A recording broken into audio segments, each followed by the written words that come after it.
introducing you to WizeUp, our analytics platform in the cloud. Here we are, and let's start by logging in.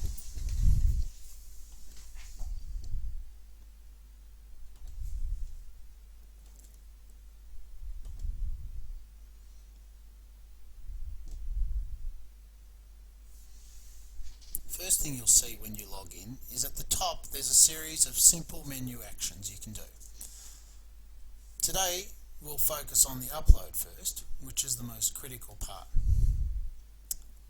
Here is where you can select the different types of files you want to upload in terms of data. We have customer lists, store lists, and most importantly transactional data. Let's do the transactional data, which allows you to do all our analysis. In this case, we're going to select the commonly used AdventureWorks database. Here is what the AdventureWorks database looks like, at least in the data form. What we're uploading is a simple CSV file. The various commas I'll go through in order. The first column is a store number or store ID. In this case, they're all the same. The next one is a customer ID, followed by a transaction ID, followed by a transaction date and time, followed by the value of the transaction, followed by the quantity sold, followed by the subclass or group of the product, followed by the article, or some would say the actual product itself. As you'll see later on, you don't need all of these details to be able to run a large number of our analytical procedures.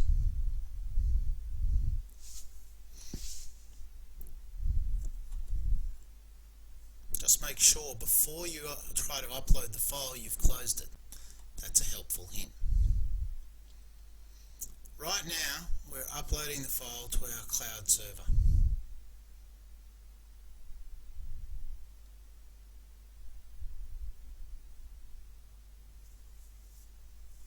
When it's fully ready and uploaded, you'll see that it's available on a link. If you click that link, you'd get the file back, but we don't really need to do that because we've already had a look at it. So now let's head over to the Analyze section.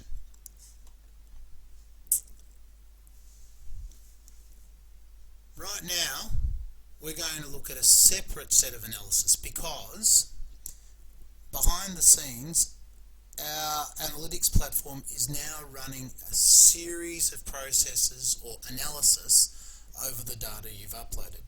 This can take anywhere between 15 minutes and an hour depending on how complex and large the data is you've provided. What we'll look at here is an example of what you'll get based on a very large data set we processed just earlier. Let's just quickly have a look through some of the analysis we do.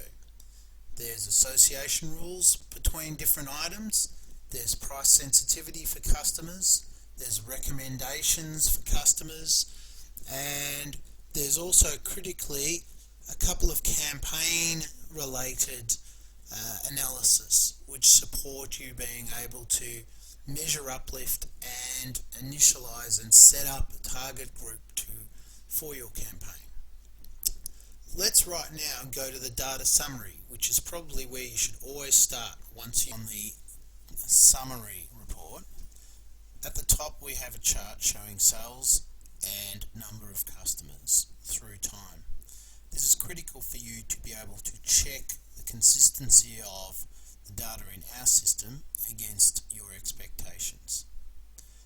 Most critical for our system are the data features shown at the bottom of the report. Let's go through them quickly. The first one tells you that there's only one store, which we've already seen. Obviously this prevents any of our analysis against different stores.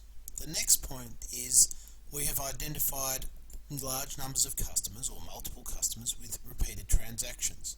This is critical for us to be able to do a whole bunch of our analytics customers who don't repurchase have no patterns, and thus we can't really apply any analytics over them. Lastly, we've identified that subclasses and articles, or as I said before, groups of different products and the actual products themselves have been split and identified separately. Again, this enables us to be able to do analysis at the subclass or group level rather than being forced to just do things at an individual product level. Depending on who you are, you may want to be able to group products or you may not. It's entirely up to you. Now, let's go back to our analysis. Having checked the data summary and felt comfortable that the information uploaded has been loaded properly and the analysis is available, you'll now see a series of thumbs ups or thumbs downs against available. What this tells you is, based on our summary analysis and qualifications in loading the data, certain analysis is available and certain analysis is not. In this case, the majority of them are thumbs up. Also, you'll see a lock next to selected telling you whether you're able to use it or not, which corresponds to the thumbs down. Purchase patterns in this case was not available. Obviously, there's something specific with our data which doesn't enable it. Similarly, campaign uplift measurement isn't available. This is something special which is related to campaign establishment, which we'll be talking about in a separate video a little while later. What we can now do is, why don't we look at one of these analysis results. Let's choose the RFM, or Recency Frequency Monetary Modelling. So here we have the RFM report. As you can see, it has shown us the details of 4 separate segments of customers. Segment 1 is rather, nondescript, but segment 2 clearly stands out where the recency of purchases of these customers is different. Segment 4, the frequency is extremely different, and segment 3, the value is different. So one could say that segment 3 are value customers, segment 4 are frequent customers, segment 2 are somewhat more recent customers, and segment 1 the remainder. That's the way we could interpret it. More about that if you want on the specific report helpers.